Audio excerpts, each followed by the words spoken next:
हाँ, hello students, ये हमारा फ्लूइड मैकेनिक्स का 13th लेक्चर है। इसमें आज हम कॉम्पिटिटिव लेवल के कुछ क्वेश्चंस का डिस्कशन करेंगे। तो नेचुरल है कि इसके पहले के जो लेक्चर हैं वो आपके प्रिपेयर होने चाहिए, तभी ये आपको ठीक से क्लियर होगा, ठीक है ना? तो इसमें हमने क्वेश्चन लिए हैं। ये पहला क्वेश्चन है आपका। इसमें एक ये ट्रंकेटेड कोन है, कोन को नीचे से कट कर दिया गया है और इस कोन को वाटर के अंदर डिप कर दिया है, ठीक? इसमें कोन में जो वाटर, जैसे आपने कैपिलरी ट्यूब का एसेंट फार्मूला ड्राइव किया है, उसमें वाटर, आपको ध्यान है कि किसी ट्यूब को अगर हम वाटर में डिप करते हैं तो वाटर उसमें ऊपर चढ़ जाता है, ठीक? वैसे ही इस ट्यूब में भी जो है, जो ट्रंकेटेड कोन है, इसमें वाटर ऊपर चढ़ जाएगा। ये वाटर जितना ऊपर गया है उसकी हाइट h है, ठीक? ये वाटर में डिप है। यहाँ पर जो एंगल बना रहा है, अगर कोन को हम कंप्लीट कर दें, ये हमने इसका एक्सटेंडेड डायग्राम बनाया है। कोन को, ये इतना पोर्शन है, इसमें लिक्विड फिलअप है h हाइट तक। अगर इसको हम बैक साइड ले जाते हैं, कोन कंप्लीट करते हैं, तो वर्टेक्स पर जो हाफ एंगल है वो α/2 बन रहा है, ठीक? सरफेस टेंशन यहाँ S है, डेंसिटी रो है, कांटेक्ट एंगल थीटा है। एंगल ऑफ कांटेक्ट आपको मालूम है। 2-3 लाइन आप इसमें क्वेश्चन की नोट कर लें। लिखिए, a glass capillary tube is of shape of truncated cone, cut करके कोन को, with N apex angle alpha, so that it's two ends have cross sectional of different radii. Natural है कि जब कोन जो है वो इस तरह का है कि इसकी रेडियाई जो है, इसमें दोनों तरफ का रेडियाई अलग अलग होगा, ऊपर और नीचे है। तो नीचे आगे नोट करें, when dipped in water vertically, water rises in it to a height h, where the radius of cross section is b, small b लिखना, और बाकी डाटा इसमें गिवन है। h कैलकुलेट करना है, सरफेस टेंशन s है, density rho है, contact angle theta है। अब जरा डायग्राम को आप ठीक से देखें, ये आप समझ में आ गया होगा। कोन ये वाटर के अंदर डिप है, इसमें जो लिक्विड फिलअप है, यानी कि हमारा जो लिक्विड है इस पे वो यहाँ तक हमने लिया है, ये लिक्विड फिलअप है, और इसमें ये कोन में h हाइट तक वाटर यहाँ ये आ गया, ठीक? बाद में हम इसके सोल्यूशन पर आते हैं, पहले यहाँ आप चेक करें। देखिए, जिस जगह ये वाटर होगा, ये इधर से देखने पर कॉन्वेक्स, ऊपर से कॉनकेव शेप होगी। इसकी रेडियाई गिवन है, ये b है, स्मॉल, ठीक? कांटेक्ट एंगल आपको मालूम है कि जो ये कर्वेचर बनेगा, इससे टेंजेंट डालें, और ये सॉलिड का फेस है, उससे जो एंगल बनाता है वो कांटेक्ट एंगल होगा। तो ये जो लाइन आ रही है आपकी कोन की, और ये हमने जो टेंजेंट डाला है वाटर के लेवल के ऊपर, ये एंगल थीटा बन रहा है, और ये ऊपर वाला एंगल भी थीटा होगा, ठीक? ये वाला एंगल, ओके? अब जरा ध्यान देना, हमने यहाँ पर जो टेंजेंट डाला था उससे परपेंडिकुलर डाला ये वाली लाइन, जिस पर कि हमने कैपिटल R को नोट किया है। देखिए, आपका जो ये कॉनकेव मेनिस्कस बन रहा है, अगर इसको कंप्लीट किया जाए तो C उसका सेंटर होगा और R इसकी रेडियस होगी, जैसा कि पहले आपने डेरिवेशन किया है। और यहाँ पर ये जो कोन है उसकी रेडियस B है। अब एंगल चेक करो, ये लाइन हमने वर्टिकली ड्रा की है, यानी ये डॉटेड लाइन और ये लाइन, ये दोनों पैरेलल है, ठीक है? और ये कोन है, ये एंगल α/2 है, तो ये भी α/2 होगा। तो टोटल एंगल कितना हो गया? α/2 प्लस थीटा। जरा चेक करें, ये लाइन 90 डिग्री पर है इस लाइन के, जिससे कि ये थीटा बना रहा है, ठीक? और ये ब्लैक कलर की है, ये दोनों टेंजेंट जो डाला है इससे ये 90 पर है, और ये वर्टिकल है, ये हॉरिजॉन्टल है। तो जो एंगल इनके बीच में होगा वही यहाँ पर होगा। तो यहाँ एंगल कितना हुआ? थीटा प्लस α/2, ठीक? यहाँ पर हम cos थीटा प्लस α/2 लगाकर बेस अपान हाइपोटेनस, यानी कि HB/R लगा सकते हैं। हमने ट्रायंगल का नाम लिख दिया है, ट्रायंगल PCM। हमारा ये पॉइंट P है, ये C है, ये M है, ओके? अब जरा चेक करें, देखिए यहाँ पर ये ओपन है, तो यहाँ कौन सा प्रेशर होगा? एटमॉस्फेरिक प्रेशर, जो कि P0 है। हमने यहाँ एरो लगाकर लिखा, इसको जरा ध्यान से देखना आप। यहाँ पर प्रेशर P0 होगा, कॉनकेव के नीचे यहाँ जस्ट प्रेशर 2T/R कम होता है, हमने T को S लिया है क्वेश्चन में, तो P0 -2S/R होगा यहाँ पर। और यहाँ H वाटर कॉलम है, इसलिए इस जगह पर जो प्रेशर होगा वो P0 minus 2S/R plus H rho G होगा। और अब आप यहाँ खुले में आ गए, सेम लेवल पर सेम प्रेशर होता है, यहाँ पर जो प्रेशर है वो आपने निकाल लिया है और ये प्रेशर P0 के इक्वल होगा। तो यहाँ पर ये प्रेशर इक्वल कर दीजिए, P0 आपस में कैंसिल हो गया, H आ गया 2S/R rho G। अब कैपिटल R की वैल्यू यहाँ से निकाल लीजिए, B/cos थीटा प्लस α/2 इसमें पुटअप कर दें तो H आ जाएगा। बहुत अच्छा क्वेश्चन है, जैसे आपने डेरिवेशन किया था बिल्कुल उसी बेस पर है। हमने प्रेशर से डायरेक्ट वहां भी निकाल रखा है सेकंड मेथड में, और यहाँ भी उससे निकल आएगा। आपको सिंपली एंगल का आइडिया लेना है। ठीक, अब आप क्वेश्चन नंबर 2 पर आए। देखिए क्वेश्चन नंबर 2 में हमने इसका कॉन्सेप्ट आपको थ्योरी में कराया है कि ये वाटर का कंटेनर है, इसमें वाटर 3 मीटर हाइट तक फिलअप है। ऊपर का एरिया कैपिटल ए है, एक होल है इसमें सर्कुलर, इसका एरिया स्मॉल ए है। स्मॉल ए अपॉन कैपिटल ए की वैल्यू गिवन है 0.1। इसमें जो वाटर निकलेगा उसकी वेलोसिटी v² पूछी गई है। आपको मालूम होगा जब एरिया को हम निगलेक्ट नहीं करते हैं, ठीक, तो इक्वेशन ये होती है, इसको हमने ड्राइव करा रखा है 2gh/1 minus small a upon capital a का होल स्क्वायर। आप लैंग्वेज नोट कर सकते हैं, हम बोल रहे हैं। Water is filled in a container up to height 3 metre. A small hole of area, small a लिखना, is punched in the wall of the container at a height 52.5 centimetre from the bottom. ठीक, the cross sectional area of the container is capital a and if small a upon capital a is equal to 0.1 find v²। तो सीधा formula है, formula आपको अगर learn है तो value put up कर दें, बस H कहाँ से लेते हैं, ऊपर के सरफेस से, तो 3 में से ये माइनस कर दें, मीटर में चेंज कर दिया है 0.525, ये वैल्यू आपकी आ रही है 2.475। H की वैल्यू डालें, small a upon capital A 0.1 given है, डालें तो v² निकल आएगा। ठीक, अब आप क्वेश्चन नंबर 3 देखें। क्वेश्चन नंबर 3 जो है सिंपल क्वेश्चन है, इसमें क्या दिया है, ये एक वाटर यहाँ पर फिलअप है, इसमें कोई ब्लॉक रख दिया है, ये ब्लॉक के ऊपर एक कॉइन रख दिया गया है। ठीक, मेटल का बना हुआ कॉइन है। इस वाटर के लेवल की जो हाइट है टोटल वो H है इस समय, जो प्रेजेंट में डायग्राम दिया गया है, और L यहाँ पर ये है जितने में ये ब्लॉक डिप है लिक्विड के अंदर, वाटर के अंदर।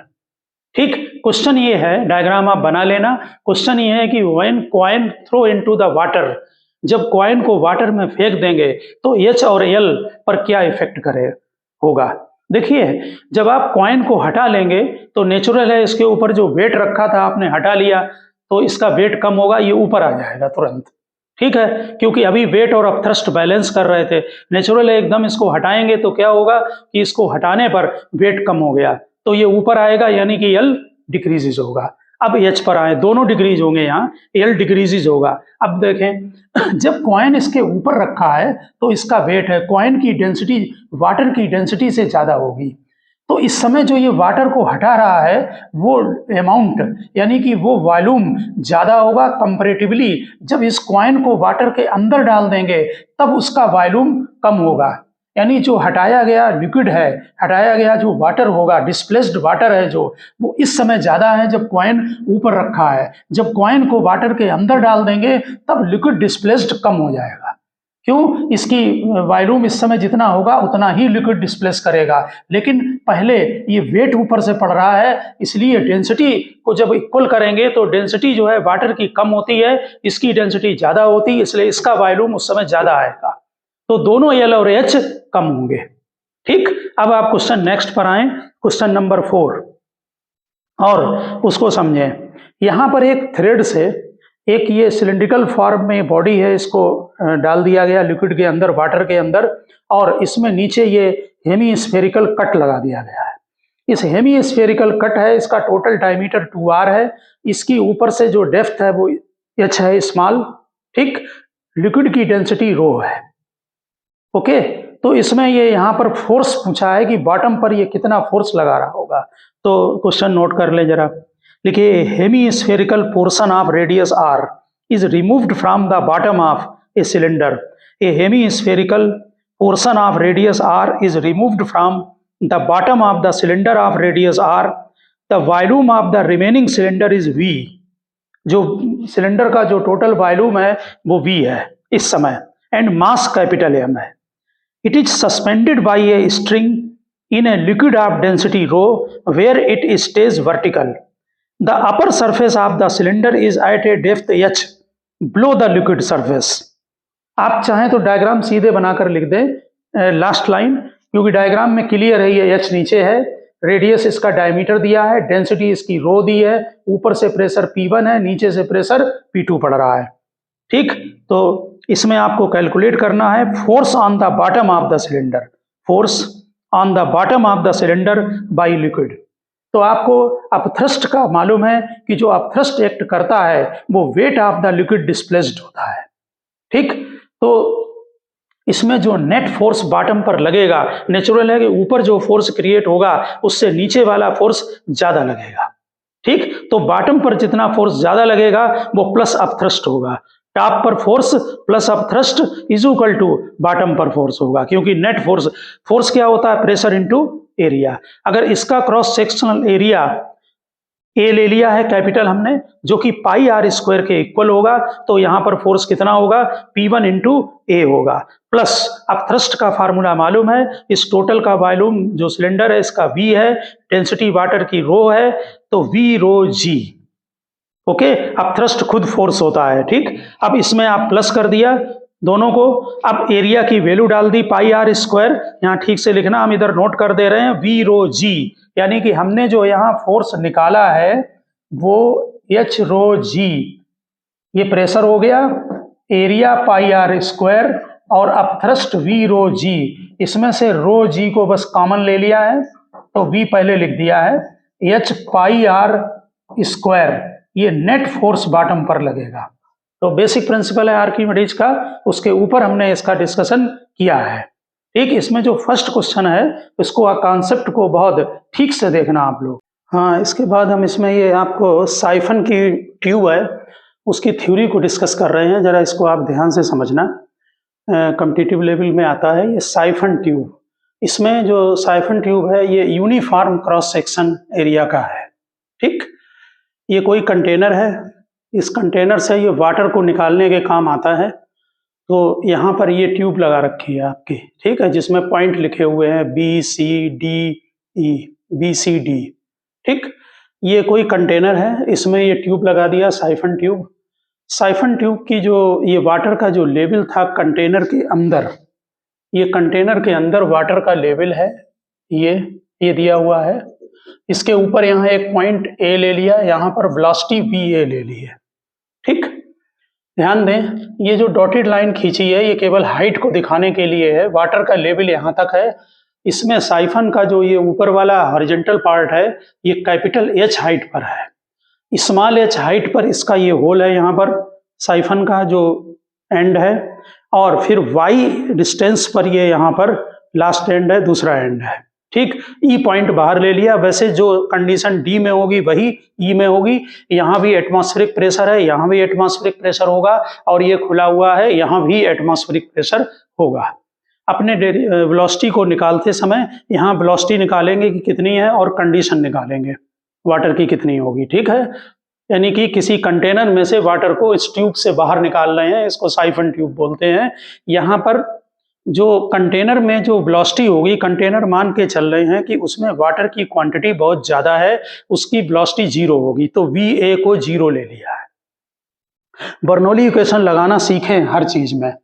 ठीक, तो जरा देखें यहाँ पर बर्नौली इक्वेशन लगाते हैं। तो पहली बात तो ये कि जितना वाटर यहाँ से एंटर करेगा उतना ही वाटर यहाँ से निकलेगा, इसलिए जो वेलोसिटी होगी वाटर की वो B पॉइंट पर, एक पॉइंट C लिया है यहाँ, D पर, E पर, यहाँ सब जगह सेम होगी। D इसके नीचे है, जस्ट यहाँ नीचे बना लो, और ये वेलोसिटी जो है वो यहाँ पर V ले ली है, इक्वल मान ली है, पूरी होगी भी equal. Uniform cross sectional area है। बर्नौली लगाना सीखें, apply Bernoulli theorem on ABCD, इन सब पर लगाएंगे, ABC और D पर। ठीक, ये हमने रेफरेंस लेवल लिया, यहाँ ये लिख दिया है हमने रेफरेंस लेवल, यानी कि यहाँ पर हम पोटेंशियल एनर्जी को क्या करेंगे, 0 लेंगे। ओके, तो अब जरा यहाँ चेक करें, यहाँ पर पोटेंशियल एनर्जी को 0 लेंगे। ओके, अब चेक करें, यहाँ पर एटमॉस्फेरिक प्रेशर है तो पी नॉट लिख दिया, यहाँ काइनेटिक 0 है, पोटेंशियल एनर्जी का रेफरेंस लाइन यही है तो इसलिए यहाँ पर पोटेंशियल एनर्जी 0। अब बी पर आए, बी पर प्रेशर पी बी ले लिया, ठीक, जो भी आएगा प्रेशर यहाँ एटमॉस्फेरिक प्लस आएगा एच रो जी, लेकिन यहाँ पी बी लिख दिया प्रेशर। वेलोसिटी हमने v ली है इसलिए काइनेटिक यहाँ हाफ रो वी स्क्वायर होगी, ठीक। इसके बाद ये नेचुरल है, ये जो हम इक्वेशन लिख रहे हैं पर यूनिट वॉल्यूम है। ये देखें रेफरेंस लेवल ये लिया है, इसकी डेप्थ नीचे एच है इसलिए पोटेंशियल एनर्जी माइनस रो जी एच, ठीक। अब सी पॉइंट पर पहुंचे ऊपर, वहां सी पर प्रेशर पीसी है, वेलोसिटी सेम है सबकी तो इसलिए हाफ रो वी स्क्वायर, जो वेलोसिटी यहाँ वही सी पर, ठीक। और रेफरेंस लेवल से ये कैपिटल एच हाइट पर ऊपर है इसलिए यहाँ पर पोटेंशियल एनर्जी रो जी एच कैपिटल एच ली है। अब डी पॉइंट पर चेक करें, यहाँ प्रेशर पी डी ले लिया है, हाफ रो वी स्क्वायर ये काइनेटिक एनर्जी हो गई, ये प्रेशर एनर्जी हो गई, ठीक। और इसकी जो डेप्थ है रेफरेंस लेवल ये है, इसके नीचे कितना है ये एच प्लस वाई, तो यहाँ पर रो जी ब्रैकेट में एच प्लस वाई ये रो लिखा हुआ है, ठीक है, रो जी एच प्लस वाई, ओके। अब जो डी पर होगा वही ई पर है, यहाँ जरूरत नहीं है लिखने की, ठीक। यहाँ पर देखें डी पर ये खुले में है इसलिए यहाँ एटमॉस्फेरिक प्रेशर पी नॉट होगा, ये इसी को कंटिन्यू किया है, ठीक। हाफ रो वी स्क्वायर है माइनस रो जी, इसको रिपीट करके यहाँ उतार लिया है एच प्लस वाई। अब जरा ध्यान देना, इनमें से पी नॉट, ये पी नॉट कैंसिल हो गया, ये दोनों एटमॉस्फेरिक प्रेशर कैंसिल हो गए तो इससे वेलोसिटी निकल आई, फिर रो कैंसिल हो गया तो velocity v is equal to √2gh plus Y, ठीक। नेचुरल है, पहली कंडीशन आ गई, वेलोसिटी तो मालूम होना ही चाहिए, यहां से आसान है वेलोसिटी, जैसे आप टॉर्सोली थ्योरम में करते हैं बिल्कुल उसी हिसाब से बन गया कि ये वाटर का लेवल है, इसके नीचे जो वाटर यहाँ से निकल रहा है वो h प्लस वाई डेप्थ पर है, तो सीधे √2gh में लर्न कर लो कि वाटर के लेवल से ये जितना नीचे होता है उतनी ही वेलोसिटी में हाइट डाली जाएगी h प्लस वाई। नेचुरल है कि h plus Y greater than 0 होना चाहिए, रूट के अंदर है, ठीक। अब पीसी चेक करें, पीसी जो है आपका है यहाँ पर, पीसी इज इक्वल टू क्या होगा, हाईएस्ट पॉइंट पर चेक किया है, कोई भी इससे रिलेटेड न्यूमेरिकल आता है ये इक्वेशन लिखकर आप उससे चेक कर लें। पीसी क्या होगा, इन दोनों क्वांटिटी को लेफ्ट में ले जाएं तो P nought minus half rho V square minus rho जी एच, ठीक। वी स्क्वायर की यहां से वैल्यू पुटअप करें तो आपका पीसी प्रेशर इतना आ रहा है, ठीक। हम इसके ऊपर एक लाइन और नोट कर लें जिससे कंफ्यूजन ना हो आपको, पीसी जो निकालेंगे तो P nought minus half rho V square और minus rho G capital H ये आएगा, इसमें वी स्क्वायर की ये वाली वैल्यू पुटअप कर दें तो नेचुरल है कि ये h plus Y plus capital h आ जाएगा, ये प्रेशर आ गया पीसी पर, ठीक। ये मिनिमम प्रेशर होगा क्योंकि एटमॉस्फेरिक में ये सबसे ज्यादा टर्म है जिसको कि माइनस कर दिया गया है, it is minimum pressure and decreases as H plus Y plus H increase, जैसे जैसे ये इंक्रीज होगा ये डिक्रीज होता जाएगा ऊपर वाला, ठीक। लेकिन मिनिमम वैल्यू जो है वो 0 नहीं हो सकती है, अदरवाइज फ्लो नहीं बनेगा, तो पीसी ग्रेटर देन 0 होना चाहिए, इसका मतलब h plus Y plus capital h greater than p naught upon rho g होना चाहिए, यानी कि ये टोटल जो हाइट होगी यहाँ से यहाँ तक की वो आपकी पी नॉट अपॉन रो जी से ग्रेटर देन होनी चाहिए, ठीक। तो ये साइफन का प्रिंसिपल है, आप इस प्रिंसिपल को ध्यान रखना, साइफन के प्रिंसिपल को। अब इसके आगे हम दूसरा कॉन्सेप्ट लेते हैं। देखिए हाइड्रोस्टैटिक्स में किसी कंटेनर के अंदर ये वाटर आपका लिक्विड फिलअप है, इसमें हमने 2 पॉइंट ले लिए, एक पॉइंट 1 और एक पॉइंट ये सेकंड, इन दोनों के बीच की जो डिस्टेंस है वो स्मॉल एच है। कंटेनर के लोअर लेवल से जो पॉइंट 1 है उसकी हाइट h1 है और जो पॉइंट 2 है उसकी हाइट h2 है, कंटेनर के लोअर लेवल से, ठीक। तो इसमें बर्नौली लगाएंगे, देखिए इसमें भी यही हाइड्रोस्टैटिक्स है, इसमें भी बर्नौली आप लगा सकते हैं, वेलोसिटी को 0 कर, यहाँ प्रेशर P1 ले लिया हाईएस्ट पॉइंट पर, ठीक। और पोटेंशियल एनर्जी रो जी H1, क्योंकि रेफरेंस लेवल से हाइट हमने रेफरेंस लेवल लोअर लिया है पॉइंट, तो रेफरेंस लेवल से हाइट H1 है, तो यहाँ पर जो आपका ये आ रहा है लेवल, ये रो जी H1 आया, H1 हाइट है इसलिए पोटेंशियल एनर्जी रो जी H1, काइनेटिक जीरो है क्योंकि कोई फ्लो नहीं है, इज इक्वल टू 2 पॉइंट पर प्रेशर P2 है और रो जी H2, इसकी रेफरेंस लेवल से हाइट H2 है। अब आप P2 माइनस P1 कर लें तो ये रो जी H1 माइनस H2 हो गया, ठीक। अब H1 माइनस H2 जो है, जो डिफरेंस है वो H के इक्वल है, तो इसकी जगह H लिख दो, तो प्रेशर का डिफरेंस आ गया दोनों के बीच में रो जी एच है, जो कि आपने हाइड्रोस्टेटिक्स में ड्राइव किया है। इसका मतलब हाइड्रोस्टेटिक्स में भी अगर काइनेटिक एनर्जी को आप जीरो कर दें तो उसमें आप बर्नौली को लगा सकते हैं, ठीक। तो बर्नौली से हमने ये प्रूव कर दिया कि अगर एच डेप्थ पर कोई पॉइंट है हाइट से तो उसमें जो प्रेशर होगा वो रो जी एच होगा, डेप्थ उसकी एच होनी चाहिए, ठीक। थर्ड पार्ट में हमने एक ये कंटेनर लिया है, इस कंटेनर में ये वाटर फिलअप है या कोई अदर लिक्विड है और इसको एंगुलर वेलोसिटी ओमेगा से रोटेट करा दिया है कंटेनर को। सिलिंड्रिकल कंटेनर है, इसकी रेडियस कैपिटल आर है, container rotates with angular velocity omega लिखा हुआ है और फाइंड एच, हमें ये एच निकालना है कितना है, ठीक। नेचुरल है कि जब वाटर या लिक्विड को रोटेट कराओगे तो यहाँ पर ये स्यूडो फोर्स की वजह से यहाँ पर ये ऊपर आ जाएगा, ठीक। ये एक्सिस के अबाउट ओमेगा से रोटेट हो रहा है। इसमें ये हमने एक लाइन ड्रा की है, इसकी हाइट यहाँ कैलकुलेट करनी है। तो ए और बी दो पॉइंट हैं, इन पर हम बर्नौली लगाएंगे, ठीक। देखिए कैसे लगा रहे हैं। ए पर प्रेशर पी ए यहाँ पर ले लिया, प्लस यहाँ पर velocity half rho we A square, यहाँ वेलोसिटी जीरो होती है वैसे सेंटर पर, वो बाद में जीरो रख देंगे। बी पर pressure P B plus half rho V B square, level same है इसलिए पोटेंशियल एनर्जी के टर्म को निगलेक्ट कर दिया है। अब P A minus P B कर दें, ठीक। यहाँ पर half rho V B square minus V A square होगा, यहाँ पर वेलोसिटी कम है, ठीक। यहाँ जहाँ वेलोसिटी कम होती है बर्नौली से वहां पर प्रेशर ज्यादा होता है, ठीक। ये स्यूडो की वजह से यहाँ पर आया है। तो P A minus P B इधर लाओ, half rho V B square minus V A square, इसको हमने सेट कर लिया। वी ए की वैल्यू जीरो पुटअप कर दी, ठीक।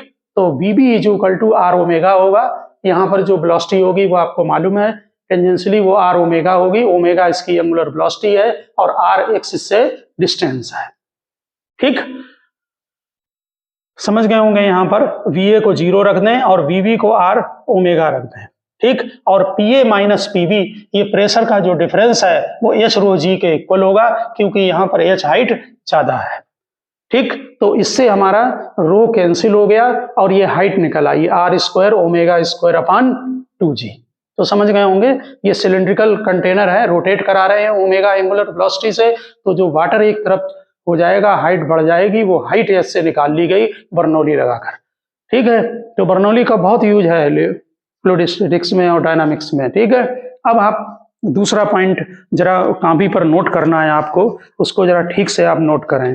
लिखिए, viscous force and Bernoulli inequality, viscous force and Bernoulli inequality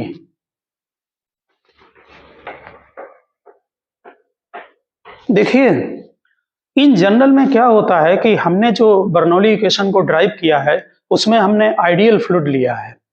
तो अगर कोई फ्लूइड आइडियल है और इसका जो पाइपलाइन है इसका यूनिफॉर्म क्रॉस सेक्शनल एरिया है तो नेचुरल है हमने वेलोसिटी यहाँ v1 v2 लिखी है, लेकिन अगर ये यूनिफॉर्म क्रॉस सेक्शनल एरिया है तो v1 v2 के इक्वल होगा और यहाँ पर प्रेशर भी इक्वल होगा, सेम लेवल है। तो जो वाटर इसमें चढ़ेगा पाइप में, ये ओपन ट्यूब लगा रखी है वाटर की, आपने डेरिवेशन में सीखा है, तो इसमें सेम लेवल होगा, ठीक। पहले हम आइडियल फ्लूइड की बात करते हैं, लेकिन प्रैक्टिकल में फ्लूइड आइडियल नहीं होता है, कुछ ना कुछ विस्कोसिटी की वजह से उसमें लॉस होता है। तो पहले जरा कुछ लाइनें आप नोट करें। लिखे, in Bernoulli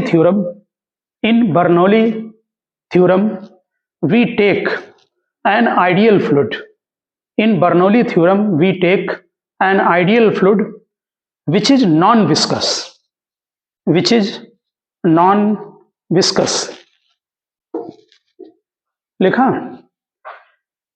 we take an ideal fluid which is non-viscous if ideal fluid is flowing in a horizontal level if ideal fluid is flowing in a horizontal level and with uniform cross sectional area, then it requires no external pressure to maintain flow. Then it requires no external pressure to maintain flow. देखिए ये ideal fluid flow हो रहा है, यहाँ cross sectional area same है, velocity same होगी। अगर कोई विस्कस फोर्स नहीं है तो प्रेशर P1 P2 इक्वल होंगे, यानी इस लिक्विड को फ्लो होने के लिए कोई एक्सटर्नल प्रेशर की रिक्वायरमेंट नहीं होगी। ये बात आप समझ गए होंगे, ठीक है ना। यहाँ कोई एक्सटर्नल प्रेशर नहीं लगेगा, ठीक, और लेवल सेम होगा। ये बिल्कुल उसी तरह से है जैसे फ्रिक्शन लेस सरफेस पर अगर आप किसी ब्लॉक को रख दें तो वो एक बार उसे वेलोसिटी दे दो तो वो इनफाइनाइट टाइम तक मूव करता रहेगा, उसके लिए किसी एनर्जी की रिक्वायरमेंट नहीं है। तो लिखिए this situation is similar, this situation is similar to that of an object, to that of an object moving with constant speed on a smooth surface. If the surface is rough, then mechanical energy associated with moving object, if surface is rough, then mechanical energy associated with moving object decreases similarly for real fluid. Similarly for real fluid,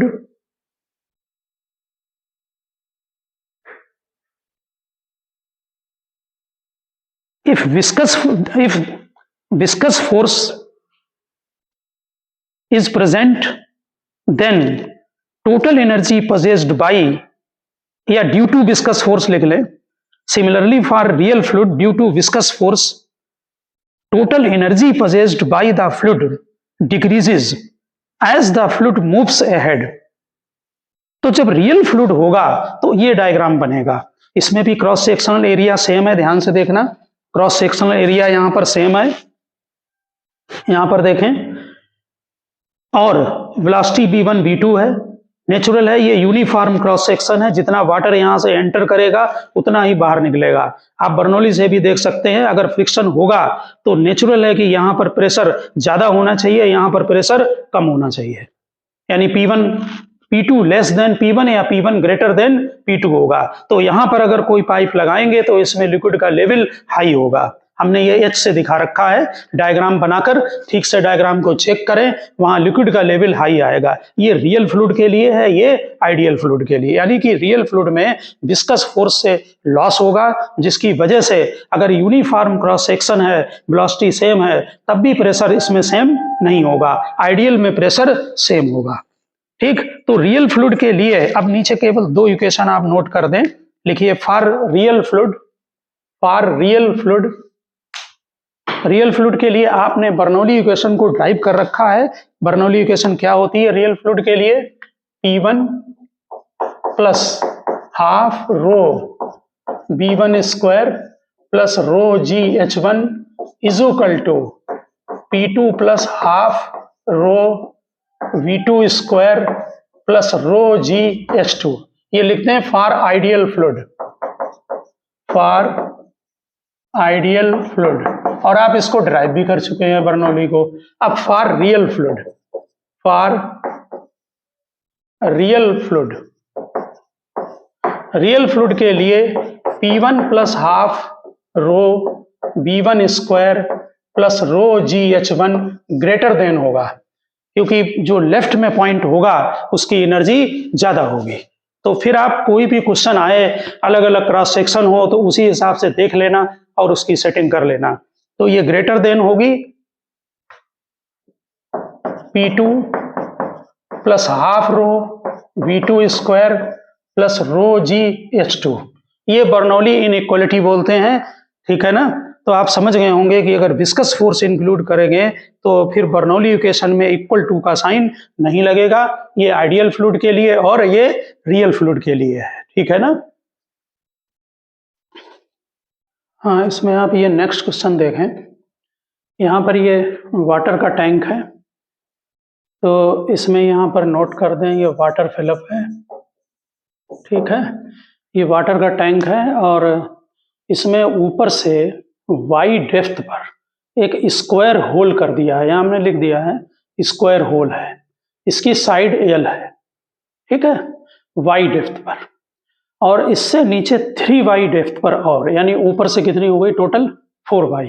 यहाँ पर circular whole है, ये लिखा है circular whole, diagram बनाकर उसमें लिख दें सर्कुलर होल, उसकी रेडियस r है। इन दोनों का वॉल्यूम फ्लो रेट सेम है, ये गिवन है volume flow rate is the same, ठीक, in for both the holes. Then find r, यानी रेडियस निकालनी है इन टर्म्स ऑफ l, ठीक है। नेचुरल है कि l गिवन है, r गिवन है, तो पाई तो कहीं भी आ सकता है, तो समझ गए होंगे। ऊपर से y डेप्थ पर एक ये स्क्वायर होल है, ऊपर से 4y डेप्थ पर सर्कुलर होल है, दोनों का वॉल्यूम फ्लो रेट सेम है। वॉल्यूम फ्लो रेट आपको मालूम होगा कि वेलोसिटी इनटू एरिया होता है, तो Q से लिख लेते हैं, या कैपिटल V से, तो A1 B1 is equal to A2 B2। यहाँ पर जो वेलोसिटी होगी वो √2GY होगी, फार्मूला आपको मालूम है। एरिया यहाँ का L स्क्वायर होगा, इसकी जो एरिया है वो पाई आर स्क्वायर होगा, और यहाँ पर जो वेलोसिटी है वो √2GY की जगह 4y डाल देंगे।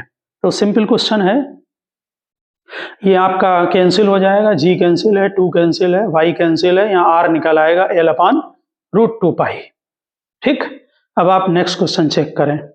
देखिए नेक्स्ट क्वेश्चन में एक ये सॉलिड सिलेंडर दिया हुआ है, और इसका एरिया लिख देना A/5 है, capital A/5, solid cylinder given है। इसमें अंदर कंटेनर में लिक्विड फिलअप है, इसकी टोटल हाइट लिक्विड की कैपिटल H है, अगर शो नहीं हो तो ध्यान रखना, कैपिटल H है टोटल हाइट। इसमें दो तरह के लिक्विड फिलअप हैं। नेचुरल है कि जिसकी डेंसिटी ज़्यादा होगी वो नीचे होगा, नीचे ये 2D डेंसिटी का है, और ऊपर की डेंसिटी D है। जो सिलेंडर इसमें डाला गया है इसकी 3L/4 लेंथ डेंसिटी D में है, और L/4, ये 3L/4 लिखा है ऊपर वाले लिक्विड में, और नीचे L/4 है। इसमें जो डेंसिटी 2D है उसमें ये अंदर जो फिलअप है वो L/4 है। एरिया गिवन है इसका A/5 है, ठीक।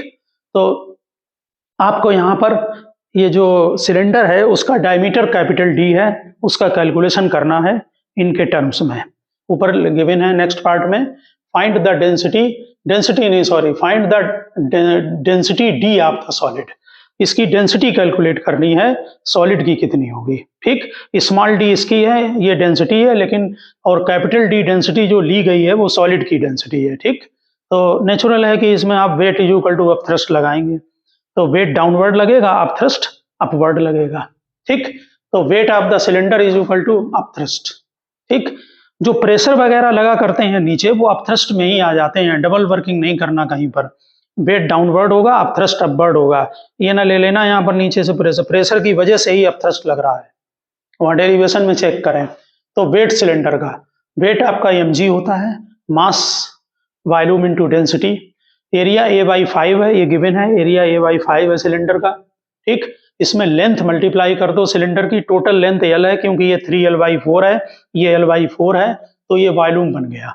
इसकी डेंसिटी कैपिटल D है, वो यहाँ लिख दें, G मल्टीप्लाई किया, ये वेट आ गया सिलेंडर का। अब अपथ्रस्ट देखेंगे दोनों में, तो पहले हमने अपर पार्ट से अपथ्रस्ट लिया है। अपथ्रस्ट जो है वो जो लिक्विड हटाता है उसी के वेट के बराबर होता है।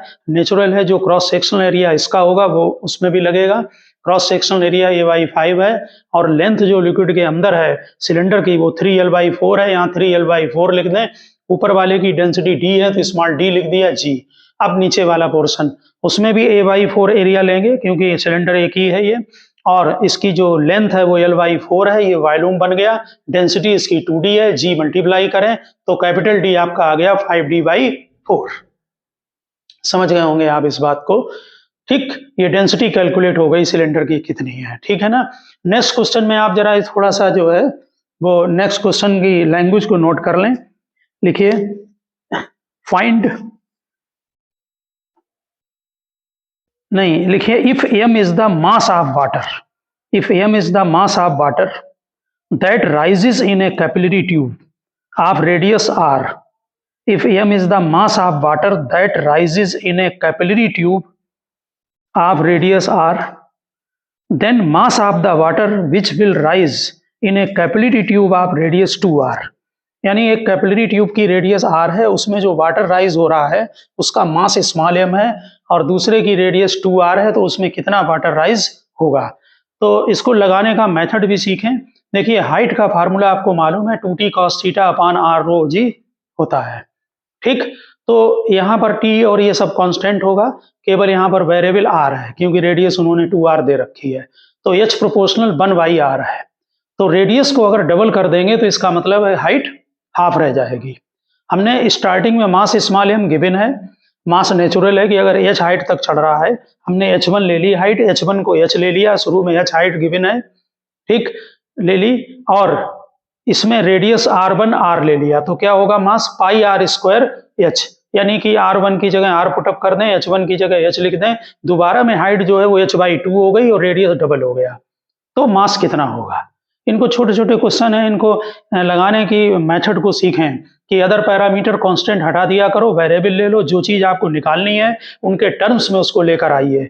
तो मास, नया मास m डैश ले लिया है, पाई r स्क्वायर h, r की जगह 2r है क्योंकि रेडियस डबल कर दी गई है, हाइट आपको निकालनी पड़ेगी। तो बहुत सिंपल है, इससे आपने रेडियस डबल कर दी, हाइट हाफ कर दी, और मास का फार्मूला पाई r स्क्वायर h है, उसमें सेट करके मास निकाल लिया। ये 2 इसमें अलग कर दें, पाई r स्क्वायर h की जगह स्मॉल m लिख दें, तो मास आपका 2m हो गया, ठीक। अब आप नेक्स्ट क्वेश्चन को देखें। नेक्स्ट क्वेश्चन थोड़ा टिपिकल है, इसमें ये एक यू ट्यूब है, इसका पूरे का क्रॉस सेक्शन एरिया सेम है। ये आप जब बनाएं तो इसका थिकनेस हर जगह बराबर बनाना, ठीक, एरिया सेम है। इसमें यहाँ पर इसको फिक्स करके यहाँ पर ओमेगा एंगुलर वेलोसिटी से एक लिम्ब के अबाउट इसको रोटेट करा दिया है, ठीक। नेचुरल है कि जब इसको आप रोटेट कराएंगे यूट्यूब को, तो इसमें जो सेंट्रीपिटल फोर्स है वो इधर की रिक्वायरमेंट ज़्यादा होगी, या आप इसी फ्रेम से देखें तो इधर सेंट्रीफ्यूगल फोर्स ज़्यादा होगा, प्रेशर ज़्यादा होगा, इसकी वजह से वाटर यहाँ h हाइट पर ऊपर चढ़ गया, तो इसमें h हाइट निकालनी है। डायमीटर इसका d दिया हुआ है, ठीक। इसकी जो बेस लेंथ है वो l है, ये हमने l लिखा है यहाँ पर, ठीक। देखिए जब इसको रोटेट कराएंगे तो इसके जो लोअर ये पार्ट है, इसके अलग अलग पॉइंट पर अलग अलग प्रेशर होगा और अलग अलग सेंट्रीपिटल फोर्स रिक्वायरमेंट होगी। क्यों? क्योंकि हर मास की डिस्टेंस इस एक्सिस ऑफ रोटेशन से, ये एक्सिस ऑफ रोटेशन है, ओमेगा ऊपर दिया हुआ है, ये एक्सिस ऑफ रोटेशन है, यहाँ ये हमने ओमेगा बना दिया, ओमेगा एंगुलर वेलोसिटी से जो है वो रोटेट हो रहा है। आप अगर नोट करना चाहें तो नोट कर लें, क्वेश्चन को लिख दीजिए, U tube is rotated about one of its limbs with an angular velocity omega, find the difference in height h of the liquid, bracket में लिख दो density rho, where diameter of the tube d less than l, हमने यहाँ लिख दिया diameter d less than l। तो क्या करेंगे, यहाँ हर पॉइंट के लिए अलग अलग फोर्स की रिक्वायरमेंट है, तो x डिस्टेंस पर एक छोटा सा पार्ट लिया dx, उसका मास dm, तो पहले उसमें निकालेंगे कितना सेंट्रीपिटल फोर्स की रिक्वायरमेंट है। तो consider a small element dx, centripetal force पूरा लिख देना, centripetal force required for the mass dm, mass of length dx कितनी ली, dm लिया है, तो सेंट्रीपिटल फोर्स का फार्मूला mr ओमेगा स्क्वायर होता है, मास dm ले लिया, इसकी लेंथ यहाँ से यहाँ तक की x है तो x ले ली, और ओमेगा इसकी एंगुलर वेलोसिटी है। मास कितना होगा, मास आपको मालूम वॉल्यूम इनटू डेंसिटी, तो डेंसिटी इसकी रो ले ली। देखिए एरिया टोटल सेम है, एरिया की वैल्यू यहाँ डालने की जरूरत नहीं है, ठीक है ना, आप ए ले रहे हैं हम एरिया, ठीक। फोर्स क्या होता है, प्रेशर इनटू एरिया, तो इनमें जो डिफरेंस है प्रेशर का वो dp ले लिया। यहाँ पर जो हमने ये स्ट्रिप ली है इसमें डिफरेंस इन प्रेशर dp है, ये dp इनटू एरिया इसमें मल्टीप्लाई कर दो तो ये नेट फोर्स बन गया, ठीक। अब मास dm, वॉल्यूम इनटू डेंसिटी, तो डेंसिटी ये लिख दी पहले, क्रॉस सेक्शनल एरिया, इसकी थिकनेस dx है, ये वॉल्यूम बन गया x ओमेगा स्क्वायर, दोनों तरफ से आप एरिया को कैंसिल कर दें तो dp आ गया। अब टोटल प्रेशर का डिफरेंस कितना होगा, तो नेचुरल है कि यहाँ पर हाइट ज्यादा चढ़ेगी, यहाँ प्रेशर ज्यादा होगा, यहाँ पर प्रेशर कम होगा, तो P2 माइनस P1, और ये प्रेशर का जो डिफरेंस है दोनों पॉइंट पर, यही आपको जो है वो सेंट्रीपिटल फोर्स वहां पर प्रोवाइड करेगा, ये इससे मिलेगा वेट से, तो ये प्रेशर के डिफरेंस की वजह से ये ऊपर हाइट पर चढ़ जाएगा वाटर। तो जरा ध्यान दें, 0 से l तक इंटीग्रेट कर दो, यहाँ से यहाँ तक, तो इसको ये इंटीग्रेट कर दिया, P2 माइनस P1, ठीक। और जो प्रेशर का डिफरेंस है वो एच रो जी के इक्वल होगा। ये आपका एम बन गया रो omega square L square by 2, इसमें रो कैंसिल कर दो तो एच निकल आया। इसका मतलब है हमने यहाँ क्या किया कि एक प्रेशर के डिफरेंस को कैलकुलेट कर लिया, एक इस पॉइंट पर और एक इस पॉइंट पर। ठीक, यहाँ पर प्रेशर आपने P1 ले लिया, यहाँ पर प्रेशर P2, और इनमें ये प्रेशर यहाँ तक का तो इक्वल होगा। ये इतना एक्स्ट्रा प्रेशर हो गया जो वाटर की लिक्विड आपका ऊपर चढ़ गया है कैपिटल H हाइट पर। ठीक है ना। यहाँ पर कुछ में इसमें ऐसे भी सोल्यूशन दे सकते हैं आप इसका कि इसमें आप टोटल सेंटीपिटल फोर्स यहाँ से यहाँ तक का निकाल लें, इंटीग्रेट कर दें। ठीक, ये जो सेंटीपिटल फोर्स यहाँ पर प्रोवाइड किया जाएगा वो एक्स्ट्रा वेट की वजह से होगा। ये जो H वेट लग रहा है यही नीचे आकर इसको एक्स्ट्रा सेंटीपिटल फोर्स प्रोवाइड करेगा। यहाँ पर यहाँ से यहाँ तक टोटल सेंटीपिटल फोर्स प्रोवाइड करेगा एक्स्ट्रा वेट की वजह से। तो आप इस कॉलम का वेट निकाल कर और सेंटीपिटल फोर्स को अगर इक्वल करते हैं तो तब भी निकल आएगा। वैसे ये सोल्यूशन ठीक है। प्रेशर का डिफरेंस नेचुरल है कि जब वाटर यहाँ पर H हाइट तक चला गया है तो प्रेशर का डिफरेंस निकाल कर और फिर इससे आप इसको कैलकुलेट कर लें तो उससे इजी कैलकुलेशन हो जाएगा आपका। ठीक है ना। तो ओके स्टूडेंट, हमने इसमें आपको कई सारे क्वेश्चन करा दिए हैं, कुछ थ्योरी भी करा दी है बर्नौली से रिलेटेड। आप इसको प्रिपेयर करें और नेक्स्ट आर्टिकल हम फिर इसमें एक कॉम्पिटिटिव लेवल का डालेंगे। तो ओके, मिलते हैं नेक्स्ट लेक्चर में।